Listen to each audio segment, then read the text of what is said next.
Hey, everybody, what's up? It's Steve Van Tassel, and I'm here with Jay Pounds, and this is the Dynasty Owner Podcast. What's up, Jay? Hey Steve, how you doing today? Good, man. Doing good. Back from my little mini vacation. I'm not sure I'm relaxed because it's a vacation with the 8.5-year-old, so those aren't really relaxing. It's not like No, not at all. it's not like we hit the beach or like I slept or read books all day. I kind of ran around Legoland, but it was still fun. So, Good. it's like you got back from like 10 days or something with your kids in Myrtle Beach. Yeah, it's rough. I was more tired than a week's worth of work after that, I swear. I'm not sure about that, but well, because I'm lucky because you got more kids than I do, so it probably increases the tiredness exponentially as far as I can understand. I mean, I sometimes I take care of other little kids, like they come over, we have a pool, and like sometimes the parents like do errands and stuff, and I'm tired with a couple of them for like an hour or two. I'm like, God, I'm like, time to go, peace out, let's go. But it was Yeah. fun. Now we're back. We're here talking Dynasty on a fantasy football, not vacations, not Legoland. That's another podcast entirely. For that, what Jay and I will do later. But we're going to talk about Dynasty Owner Fantasy Football. In case you've just tuned in, you've heard about this. Dynasty Owner is Dynasty Fantasy Football with a salary cap and real NFL salaries. So it's as close as you can get to being a real NFL GM as basically, except for like the 32 real NFL GMs can get. So, if you want to get your inner Bill Belichick going on, your inner Dave Gettleman, think you're better than those guys. All the other people. Who's the Steelers GM? Who was the Steelers GM? I know the name. I can't think of it right now. The guy who just retired. Who's there forever? Kevin Colbert. Yes, exactly. If you want to be Kevin Colbert, you think you're as smarter than Kevin Colbert, come on and join Dynasty Owner. Show us what you got. You can draft a team. You can take over a team. We've got a few orphan teams. You get into a league and you can draft a startup team and figure this all out with a salary cap that's $145.74 million. Check us out at dynastyowner.com, on Twitter at dynasty_owner. And I'm Steve Van Tassel. I'm at StevieT33, and Jay at J Pounds NFL. And we are a couple of the writers. I do the live stream on Wednesdays. Jay and I do this podcast. And so today we've got a few different topics. We're going to talk about sort of the topics du jour, so to speak. And I think the first one is something we touched on quite a bit last time we talked, and that's Deshaun Watson and his potential suspension. Have you heard anything? The last I heard was they're talking about a year, but then I heard it might be off. I don't know. I haven't heard anything new today. Do you know the latest? Just when I logged onto the computer, the first news thing that popped up said that they would they were shooting for the whole 2022 season. So, okay. And I'll be interested to see if that does happen. I'm going to be interested to see the backlash on that because they just suspended Calvin Ridley for an entire year, and you're telling me those two things are equal when gambling's legal. So it'll be a firestorm for the NFL. I'm pretty sure. So we'll see how it plays out. Yeah, I think it's just gambling's like the taboo. And it used to be worse. I mean, if I'm not old enough to remember this, but did you ever hear that like Paul Hornung and Alex Karras? I think they got suspended for an entire year for gambling by the NFL. Yeah. I mean, so like that's not unprecedented, and it's kind of the taboo. I mean, even though the NFL is in concert with I think DraftKings is their official one of their official sponsors and all this stuff. I mean, they went to Vegas and they basically had the whole draft at Caesar's Palace, pretty much. I mean, it was at the Bellagio with the fountains going off in the background. So they're in with the casinos and all that, the gambling companies now. But I think it's still taboo for them to gamble. Yeah, it especially is. on the NFL, because it's still kind of seen as shady. So yeah, and everything I've heard, they have just signs posted absolutely everywhere for the players not to gamble on games and things like that. But it's just you know how the world is today. So well, it's fun. When I went to the Giants stadium way back when, and I saw it. Like you got the tour of the facilities and the locker room and everything like that, and it was the San Francisco Giants, and it was right there. Like it was right as you walked in. It's like, don't gamble basically on baseball. And this was a little bit after Pete Rose and everything like that. So I've seen that not once. I'm sure it's still there, but yeah, I've never been in an NFL locker room. I'm sure they get talked about it all the time in memos and who knows. But yeah, but yeah, you're right. Calvin Ridley, I mean, spent $1,500 on like gambling and gets a year suspension. And Deshaun Watson may or may not have done funny things with 20, 24, 26 women, depending on the numbers. And he gets a year too. Yeah. Yeah, they're gonna have a field day with that one. Yeah, but I can't imagine there's them suspending him for longer. I think the Browns. I can't either, honestly. Yeah, it's just. I mean, that they have a CBA. I don't know, any of the details in it, but I'm sure there's something that protects him somewhat in there, outside of actually being like legally charged. Yeah. I mean, I don't know. Yeah, I don't know either, but you're right. If you look at it from an outsider, it doesn't seem equal. It doesn't seem equal at all. But I think Ridley was a little, I don't know, it seems a little harsh to me, but maybe it was a settle. I mean, it's kind of, it's one of those things you don't know sometimes whether it's a settlement, whether it's like they had other things and he just kind of said, okay, I'll take the year. Well, actually, in a way, he kind of has like a year and a half almost, because he didn't play after like week 5 or 6 last year. Yeah. Yep. And I don't know if it has some related to this, or they were talking about it being mental health, but they may have just been using that as a cover story. I haven't followed it too much because it's just kind of sad. And but still, hopefully Ridley's not better. Hopefully he comes back and he plays and everything's okay. And the same, I don't know about what to say about Deshaun Watson. So it's a tough situation. I'm glad I got rid of him. I'm that mad at myself for keeping him last year in Dynasty Owner in the Beta League.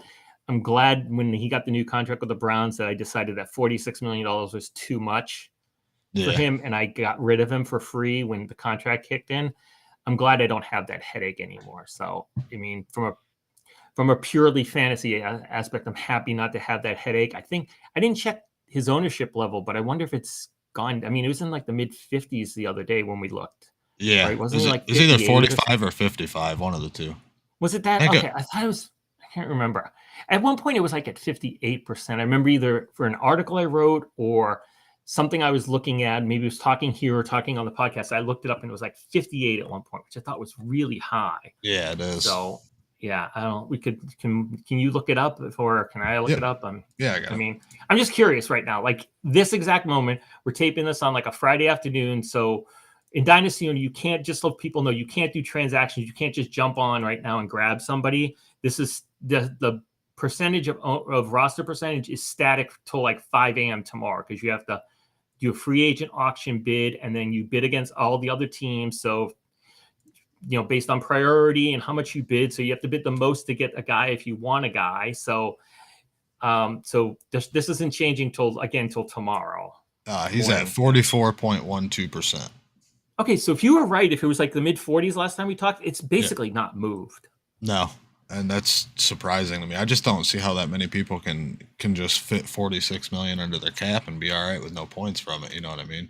You're getting absolutely zero value out of him this year. That's a good chunk of your cap. That's what at least a fifth of it. Yeah. Wow. Yeah. No, I mean it's.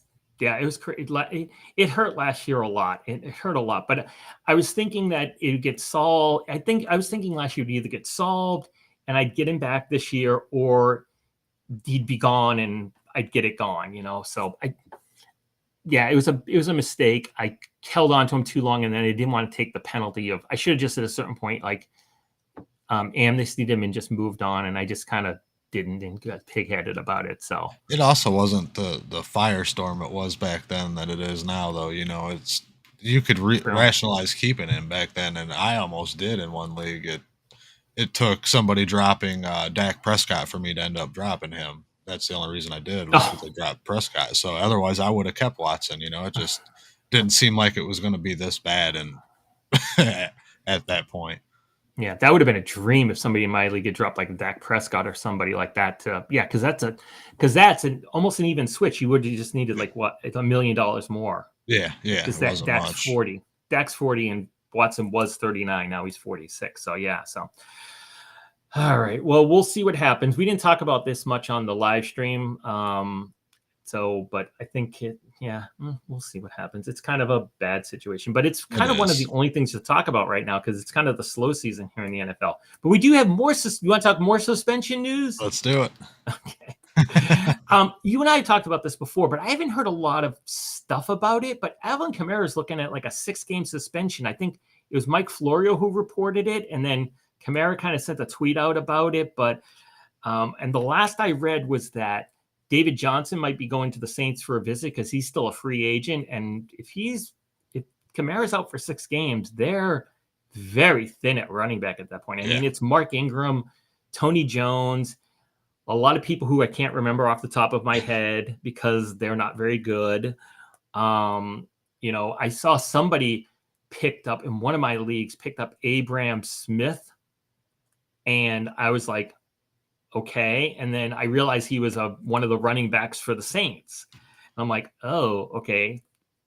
It's a cheap pickup. I forget how much. He's probably like on a minimum salary, definitely under $1 million. So not bad for speculation if you're thinking about it. But that's why I have Kamara, not Kamara. I have Ingram in a couple of leagues, and I debated dropping him, this and that, debated trading him, dropping him and stuff. And I just kind of held on to him, and I'm glad I did now. I might have a 6-game starter there for myself.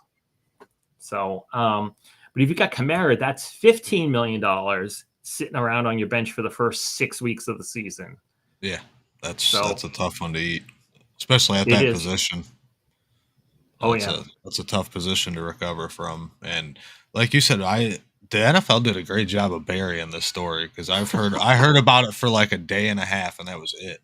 And then it was just gone, and he's got to get suspended for it. Like I said, if you looked up the pictures, I don't know if any of you guys are familiar with all this, but they beat the crap out of this guy. Like he is 100% going to get suspended. It's just a matter of how long, you can't be involved in that type of stuff in the NFL and just have it go away. So he's definitely getting suspended. Like I said, it's just a matter of if he appeals it and gets less or whatnot. Yeah, I mean, I can remember this happening in college. Like when I went to college, I mean, and nobody had cell phone cameras or anything like that to capture everything you did. So players could get away with stuff, and then boosters would just kind of shuffle them off, or the coach would hide them or protect them and stuff. And then it was always a he said, she said type thing. Like, oh, that wasn't me. That was some other big tall guy who looks like a quarterback. Okay, sure. But yeah, I mean, because you're right. This happened during the NFL draft, right? You know more about this than I do. I barely know anything, honestly. So it happened during the NFL draft, and he got into an altercation in Vegas. Coming out of an elevator or something, or going into the elevator. I can't remember which, but it was something like that. And him and his group of friends just jumped a guy, I guess, from what I got out of it.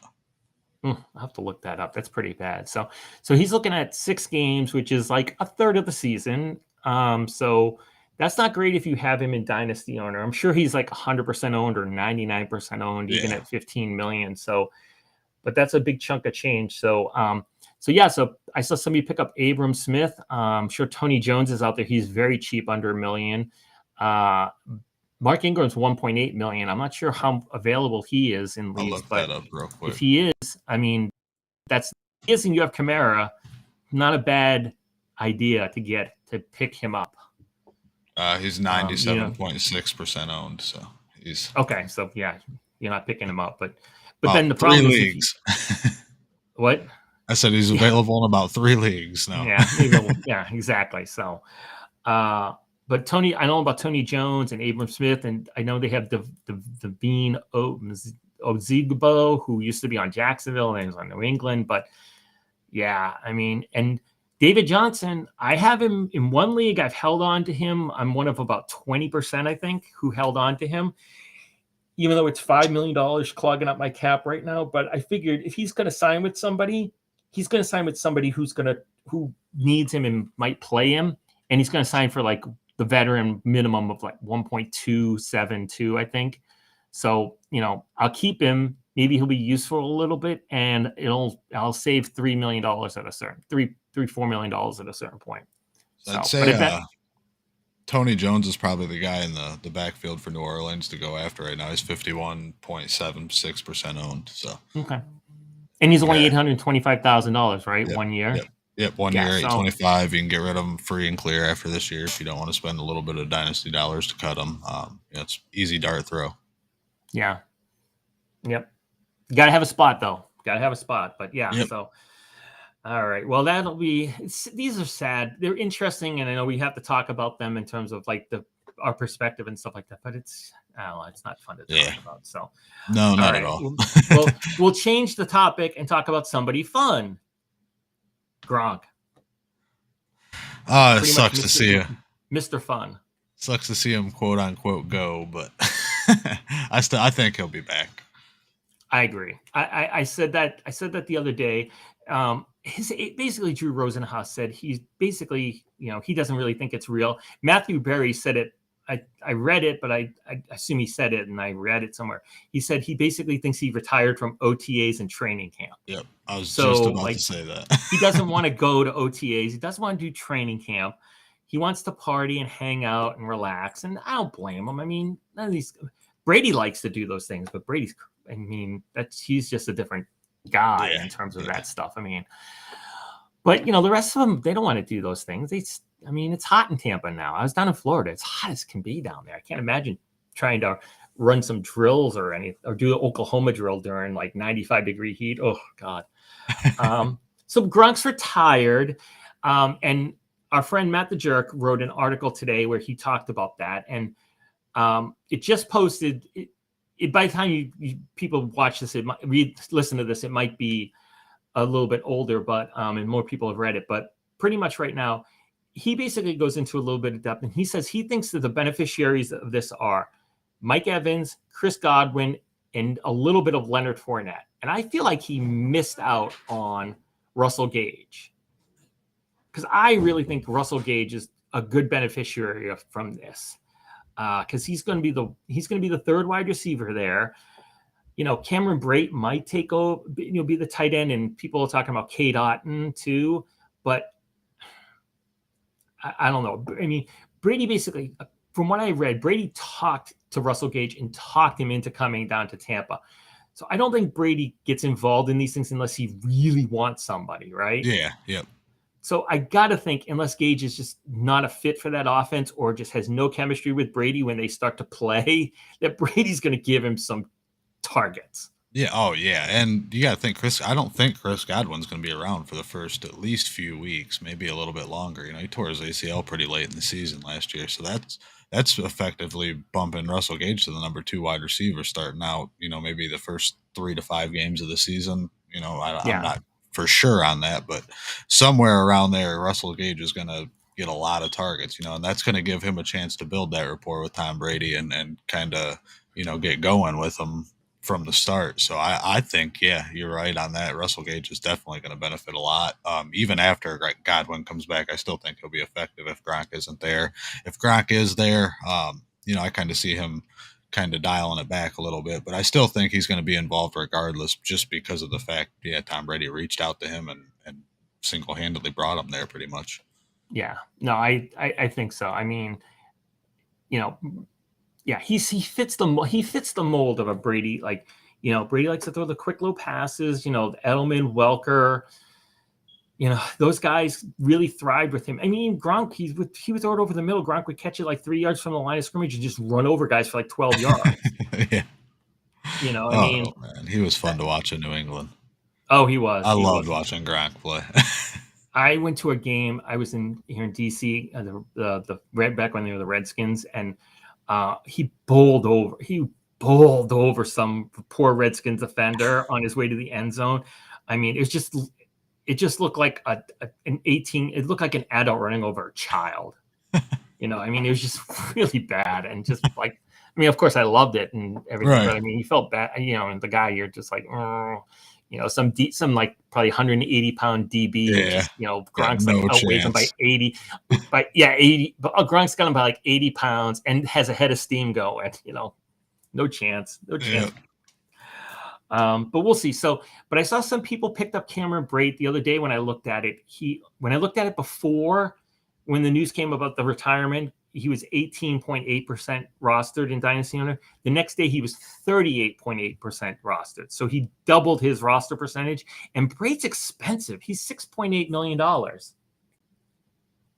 Hang on, Jay. Hang on. Okay. Yes, sir. Where are the towels? In the closet next to your bedroom. Okay. Also, do you think I'll need sunscreen on? No, it's not very sunny. Okay. Okay. Wait, where again? The closet door next to your bedroom? Oh, yeah. I got it. All right. Go ahead. I'm going to wait. Oh, boy. He's going in our neighbor's pool, so. The towel location is a mystery. My kids would live in the pool if you let them. Who spent? Got it? Yeah, I got it, Dad. Awesome. No, Okay. I just need my flip-flops. That would be good. Where are my flip-flops? The eternal question, my friend. The eternal question. You can go over without them if you want. The mysteries of life. I'll see you in a little bit. I'll come over and get you. Bye. Have fun. Sorry. I knew that was. Oh, you're fine.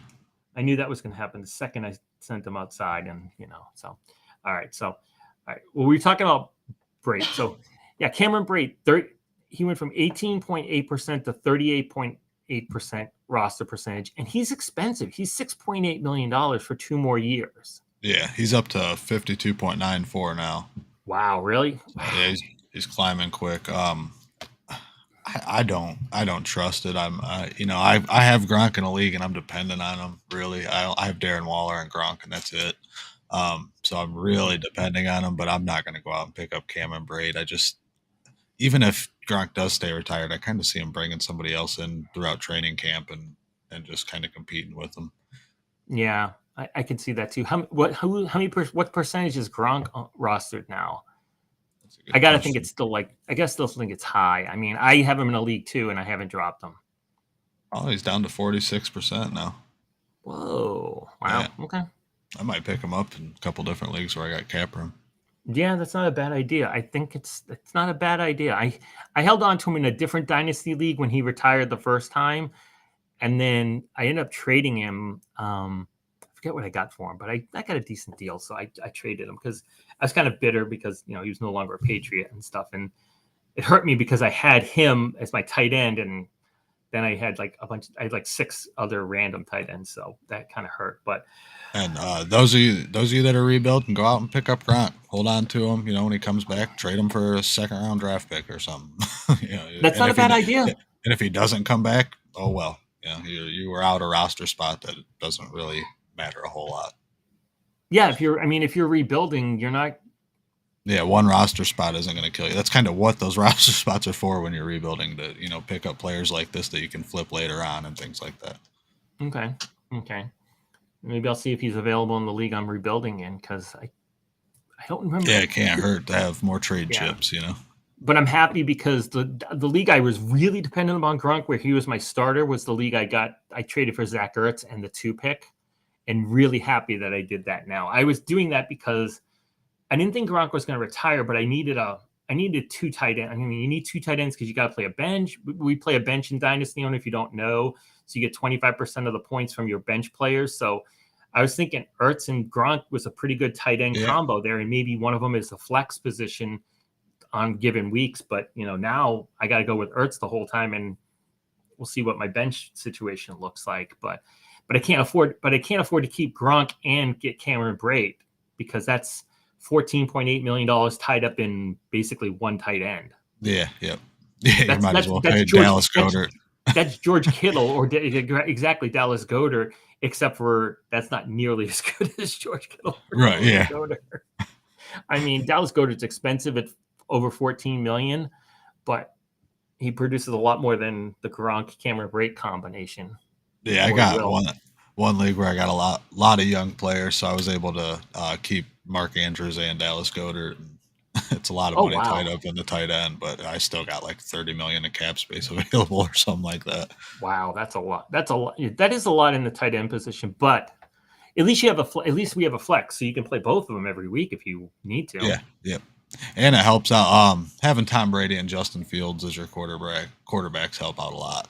It's a very low salary for two starting quarterbacks. So Yes, yes, that leaves you money to play with to have yeah, two expensive tight ends. So, all right. Well, do you want to talking about Gronk and Cameron Brate? Do you want to go on and talk some trades? I've got some yep, trades that I wanted to talk to you about. So yeah, let's do it. okay, one is in my rebuilding league, which we talked about before. You wrote an article about trying to help me rebuild this team.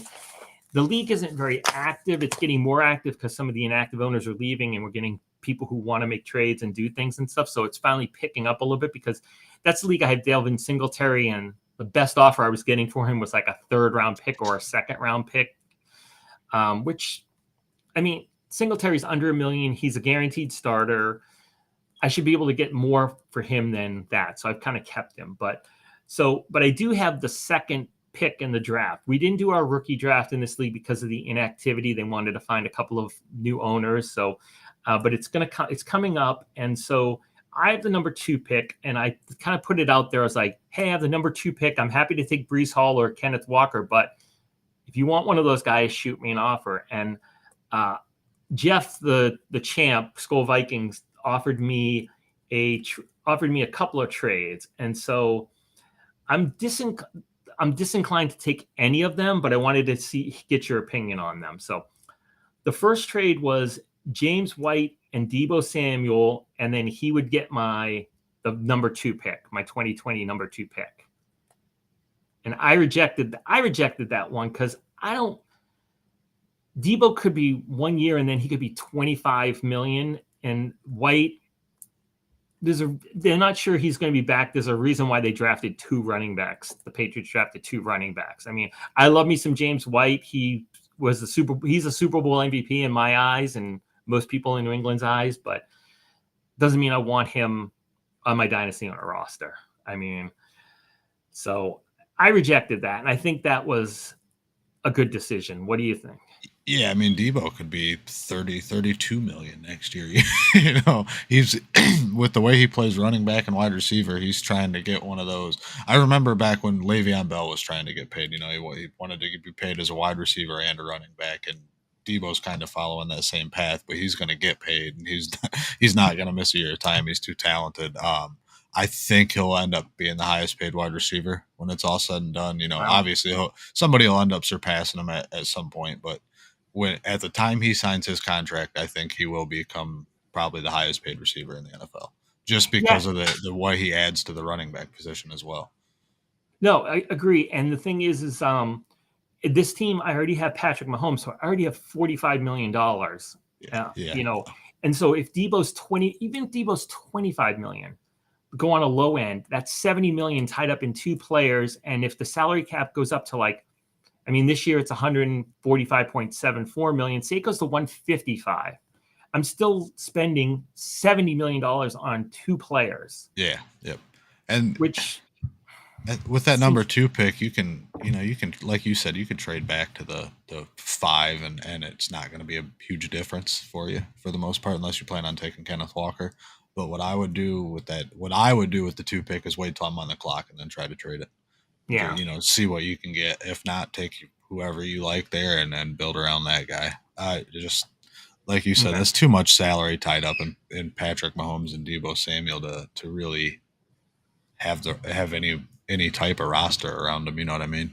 Yeah, I agree. So all the other trades are similar. I told Jeff, I said, James, I said I love James White. Like I said, he won the Super Bowl for us, but I'm not having him anymore because I just don't see him playing a lot. Yeah. And he's not and he's almost $3 million, which is a lot for a running back who might not play at all. If he was $650,000 like Myles Gaskin, I'd hang on to him just to hang on to him in case, But yeah. So then the next trade he offered me was Deebo Samuel, Amari Rogers, his number 2 pick, which is the 8th pick, so the 2-8 in this year's draft for the number 1. And I'm disinclined to actually both of the. I'm disinclined to take that one too because I'm not really a Amari Rogers fan. Yeah, me neither. So it just, yeah, I just don't think that's. And I mean, I have 3 picks this year. I need 3 picks because I need to rebuild. I mean, a second round pick doesn't seem to do a lot for me there. I mean, basically by that point, I'm getting maybe a speculative running back who might be a starter, like Algier from the Falcons, or I'm getting like Alec Pierce or some a mid-range wide receiver. But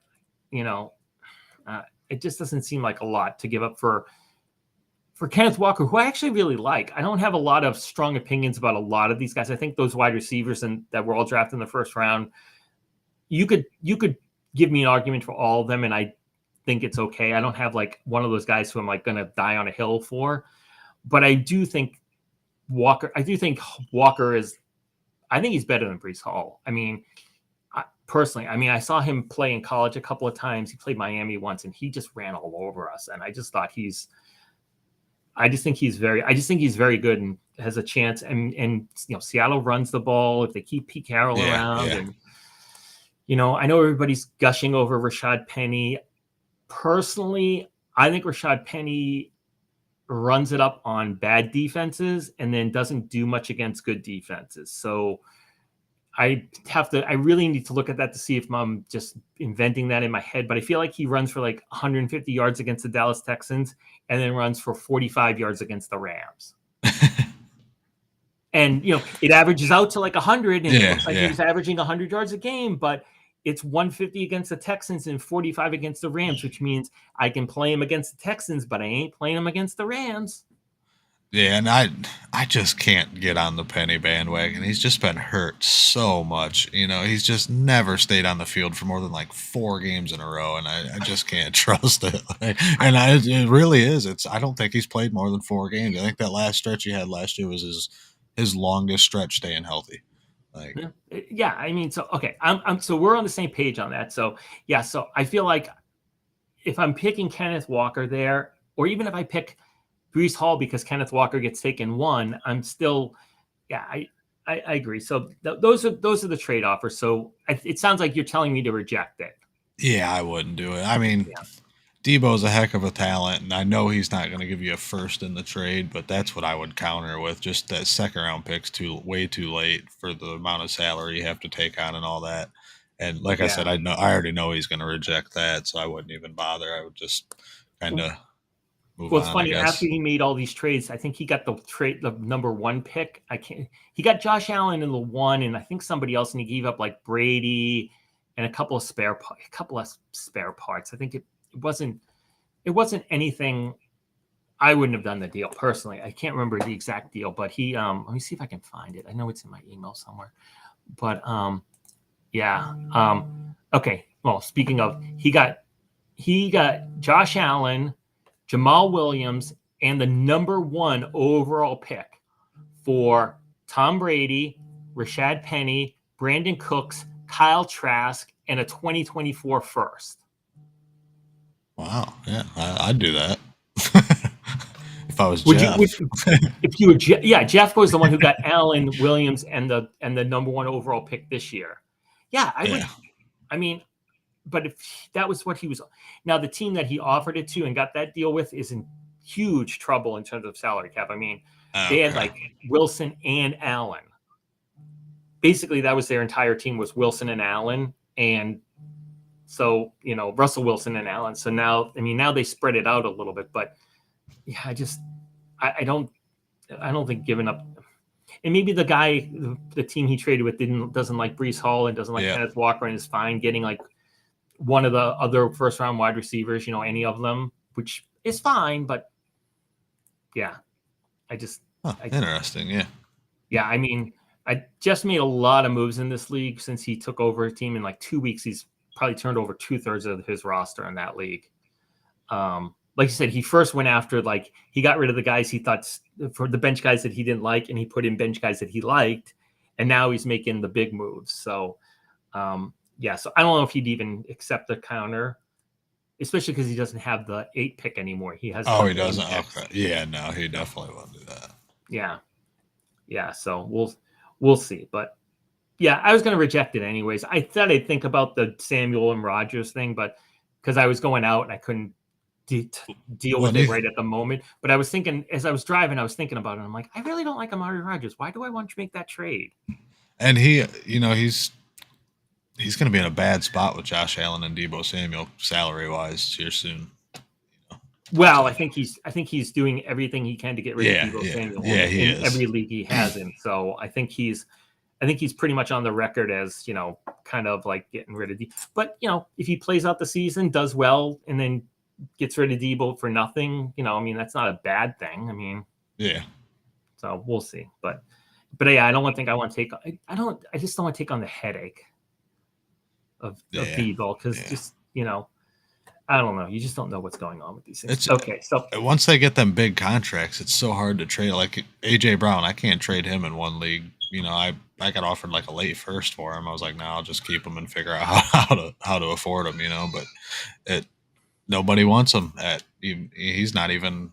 Debo's going to be more than that. So it really kills their trade value. If you wait a little bit and you really wanted Debo, you can get him a lot cheaper here and not long.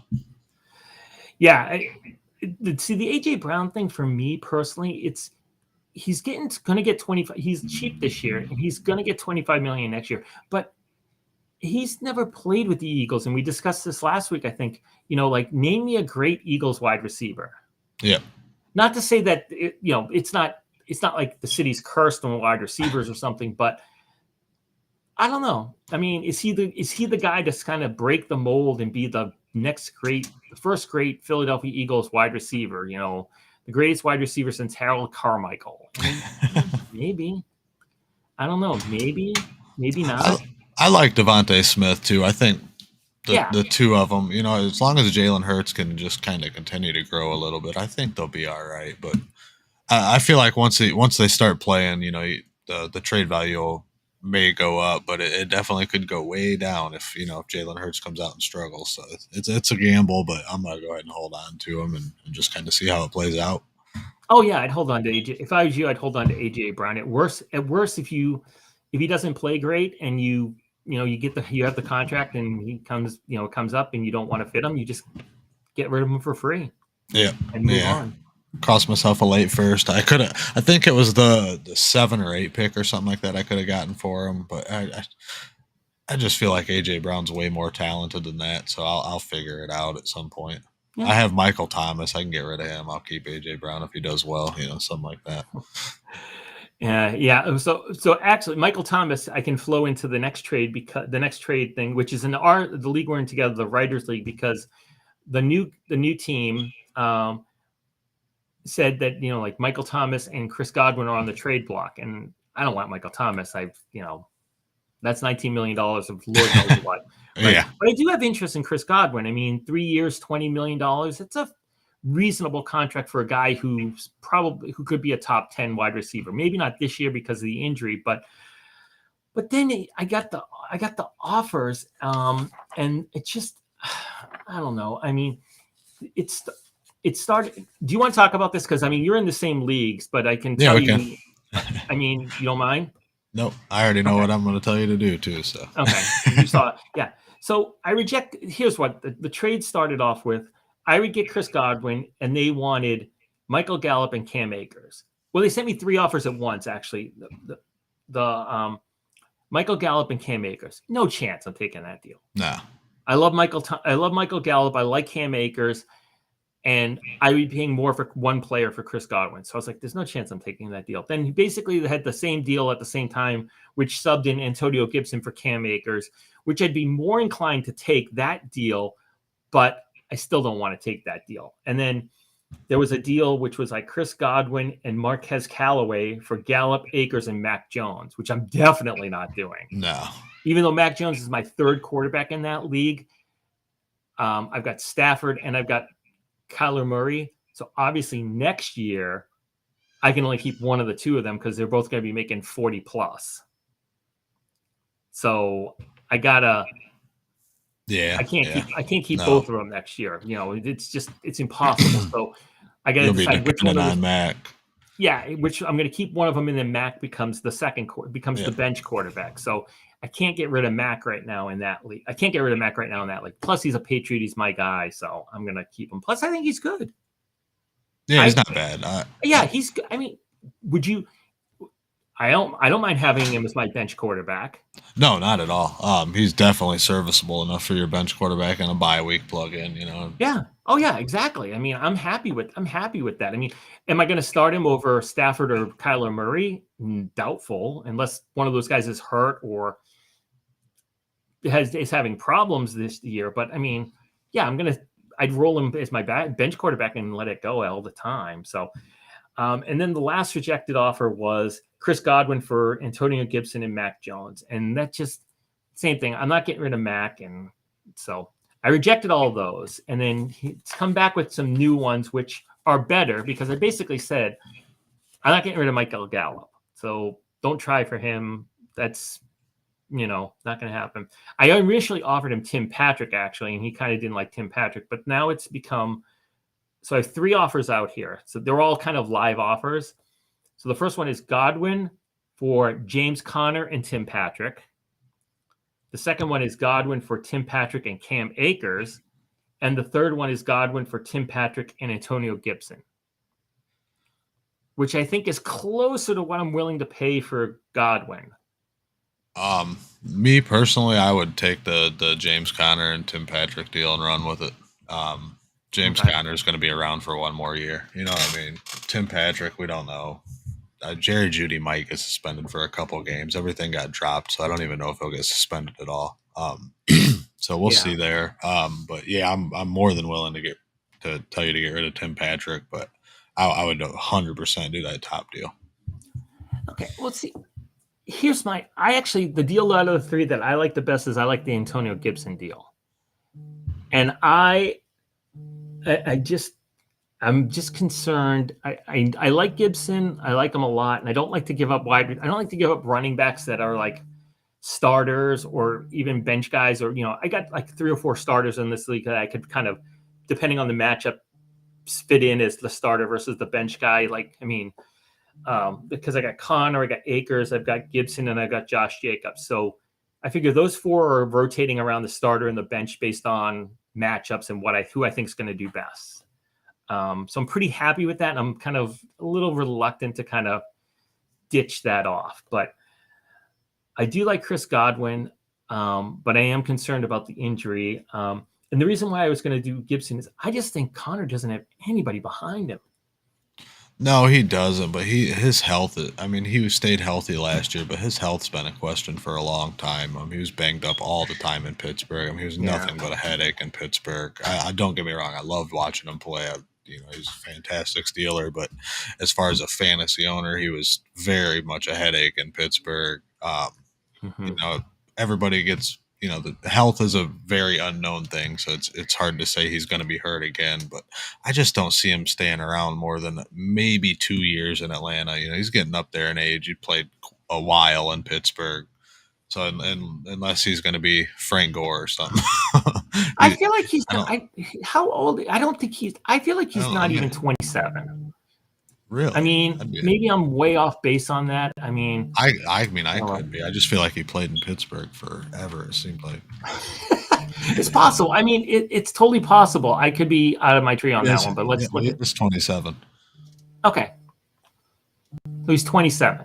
So I just feel like he feels like he's one of those guys who's like, he reminds me of guys like when you like college basketball, where like you'd be watching the NCAA tournament and you'd be like, how is he still in college? Wasn't he on their team like 7 years ago? And then he's and then you look at it and he's a junior, and you're swearing to God that he was on their team 4 years ago. It feels like he played like 7 years in Pittsburgh.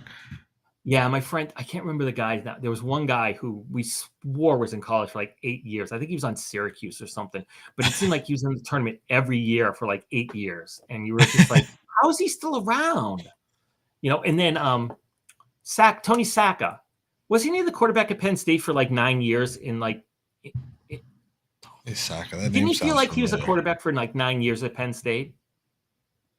What years did he play? I'm trying to think of what. No, I feel like he played the whole 2000s.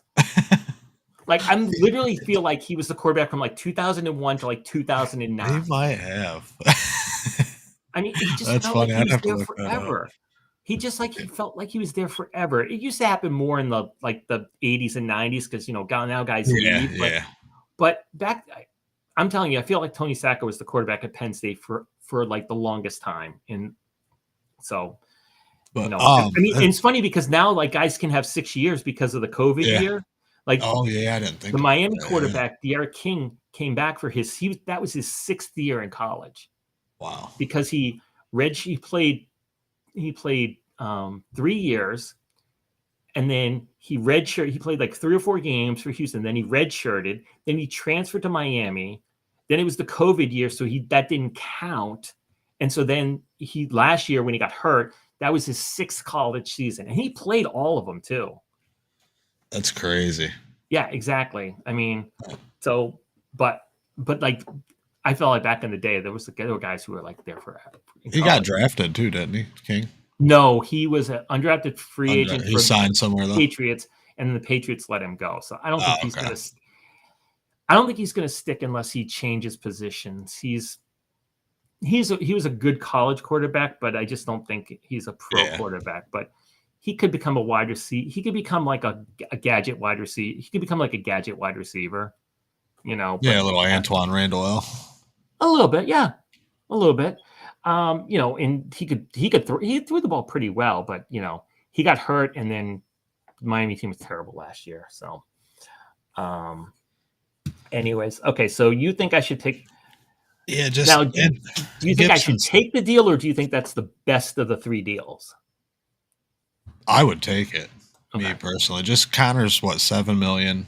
I mean, you're Gibson's 3 years younger. He's still got 2 years left at 1.2 million. So I know you don't care for him much. I think he's still going to be the starter there. I'm not too worried about it, but I would do the Connor deal just based on age and the salary too. Mm-hmm. Okay. I'll think about it because I do. The only bad part about this deal, you're in this league too, but I have Gage in that league as well. So I worry a little bit about. I also think this is probably my best dynasty owner team. So it's the one that could probably win like a league, and that's not an unreasonable thought. So I'm also thinking maybe I try for this year because like I worry about next year having Gage and Godwin, and the quarterback is questionable. Right. Yeah. And it's $30 million in 2 wide receivers for a team that has Kyle Trask, Baker Mayfield, throw in some random guy quarterbacking them next year, not Tom Brady. Yeah, that's true. But I tend not to think a ton ahead about stuff like that, but that's kind of gnawing in the back of my head is that, this could be great for this year if Godwin comes back, but I could be in trouble next year. Yeah. I just love Chris Godwin. I've been high on his talent since he came out. I have him in a ton of league, not dynasty owner, but in my home leagues and things like that. I have him in a lot of places. I was getting him in the 2nd round of rookie drafts and stuff like that. So I got him everywhere, it seems like. But I might be a little biased here. I'm a big Godwin guy, so I would do it. I just think the talent, weighs out there. Yeah, and the salaries, and the part of it is the salaries way out too, and then. Yeah, I do like the 2-for-1 deal in this league because I am kind of up against the roster limit too, and it gives me a little bit of flexibility in that too. So I got to think about this, but you could make an offer for Chris Godwin. It's in the league, but I mean you have to have $20 million in space or some way to deal with it. So I mean, I got ways to fit him under, but I got tons of wide receivers in that league already. And I just drafted a bunch of young wide receivers. I mean, I think I got 2 or 3 in the first round of the past rookie draft. So I'm not really in the market for him there, but I would do it, especially if you're going for it this year. I think him and Brady have a great rapport. That's what I would do. Yeah. Okay. Well, I got one more trade for you, and this is in a league you're not in, so you might not know. You won't. I won't tell you which side I am because I don't think you heard this. So I Okay. have there. It's a trade I just made, and hang on, let me find the deal. No, is that this our? No, this is our. I'm sorry, this is our league. So you might do. I'm sorry, I thought it was in a different league. It's Harrison Bryant and Jahan Dotson for Alec Pierce and Daniel Bellinger. Okay. I think I did see that actually.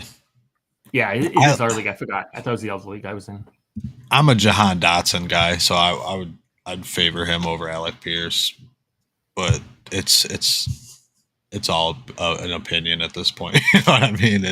I think Dotson and Pierce are pretty close, so I don't think it's that bad of a trade. I'm not a big Harrison Bryant guy. There's a lot of people that love that kid, but I don't know. I don't see it. I think David Njoku's the main guy there, so he's just a backup at that point.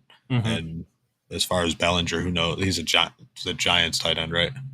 Yeah, and they say that he's been working with the first team, and the point that the reason why I like Bellinger and the reason why there were a couple people I said I wanted, but I was kind of masking the fact that I kind of really wanted Bellinger to see whether he would throw Bellinger in, was they don't have their tight ends are Ricky Seals-Jones, Jordan Akins, and Bellinger. So like Ricky Seals-Jones is not and Jordan Akins are not the long-term answer there. And maybe Bellinger's not either, but Brian Dable, Dawson Knox was a 4th round pick or something. And he's turned into a great tight end. Maybe he can do the same thing with Bellinger. Maybe not. Who knows? But I thought it was worth a shot. It's funny. You look at the tight ends. What star tight end was drafted high in the first round? I mean, Pitts. He probably is going to be. But outside of him, what tight end was drafted crazy high? Kelsey, Kittle, None. Andrews. Waller. All of them were drafted very late.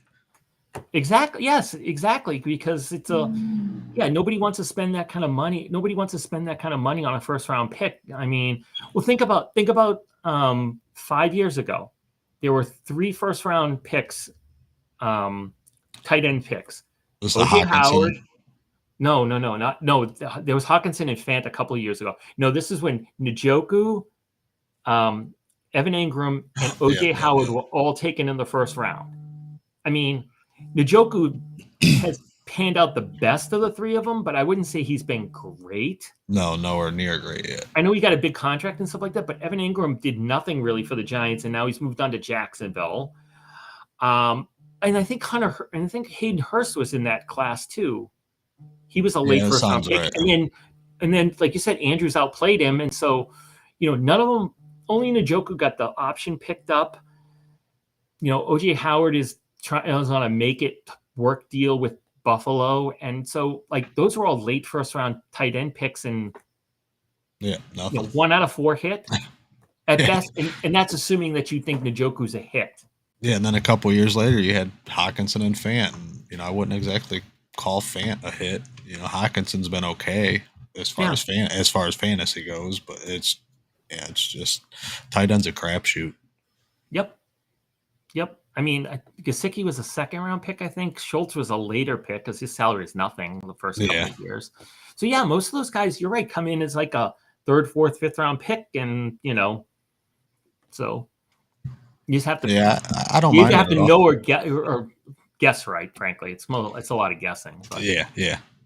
But, really, really there. It just depends on how you feel on Alec Pierce and Dotson. Like I said, I favor Dotson a little bit, but I don't think it's a bad deal at all.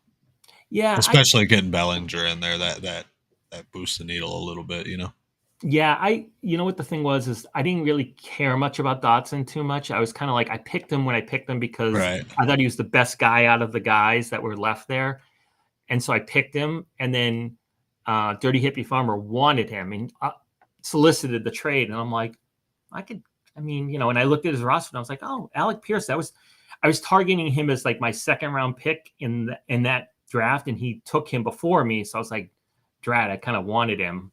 I didn't really want one, but he was the guy I was going to take if he fell into that spot. And so I was like, well, I can get that guy and I can get Bellinger, and I can get rid of Harrison Bryant, who I don't have much use for, but I was keeping because he's cheap. And then I feel like I made an upgrade on tight end and a tiny downgrade on wide receiver, but then I saved like $2 million. So I was like, Yeah, seemed can't beat fair. that. Yeah, it's not a bad. I think it works for both. Yeah. I thought about adding a pick to it, but then I was like, I don't know. I didn't want the trade not to go through because like I was asking for like an upgrade in picks, like a second versus a third. I didn't want that to kind of forestall a deal. I don't, Yeah. So, all right. But I've actually been, I'm not a trader and I've been trading a ton. I can't believe this. I'm not a huge trader. I'm not like, Bryce and all those guys you talk to all the time, like who trade, like wake up and make a trade. I don't trade a lot. And this is like unprecedented for me in terms of trading. I probably have made more trades in the past month than I usually make in like 5 months. So, but it's fun. I'm enjoying it. Yeah, it is. I love trading. I feel like all the trades I've made have like I feel like I've improved my team with all of them, but we'll see. So, you got anything else? It's almost. I know you need to kind of go. Yeah. Nope. I think so. that'll. All right. Well, you had some other trades, but we'll hold those We'll hold those for next week. Okay, that works for me. So, okay. Well, thanks for joining us. That was the Dynasty. This is the Dynasty on a podcast. I'm Steve Van Tassel. He's Jay Pounds. Follow us on Twitter. I'm SteveET33. At J Pounds NFL. And we're Dynasty Owner. So the website is www.dynastyowner.com. The Twitter is at Dynasty_owner. It's on Instagram too, but I'm not in Instagram, so I don't know anything about that. That's for the kids. That's for the kids in pictures. I don't know anything about that. So hopefully you like this. If you like this, tell a friend, listen to us again. We have a live stream that we do usually on Wednesdays at 4. It's on YouTube. It's live. It's with me and Tim Pfeffer, who's the CEO of Dynasty Owner. And we talk about everything going on in Dynasty Owner. Jay writes articles on rebuilding and other topics, which usually come out on Tuesdays. What do you got for us next week, Jay, or do you not know yet? Yeah, I'm helping Brian Peck rebuild one of his teams. I did the 11 trades this past week that he's made to kind of blow his team up. So now I'm going to kind of put them all in categories for him and let him know where I'd go from here. Okay. So the reconstituted, the rejiggered team. Yeah. Right. Didn't he? So just so people know, if you go check this article out, I think he drafted the team and then a month later has made 11 trades. Yeah, within the first month of the league being alive, he's made 11 trades to blow his team up. Didn't even play a game yet. He messaged me one day on Twitter. He's like, I'm looking at this roster and I hate it. I was like, well, I guess if you don't like it, blow it up. He's like, I planned on it.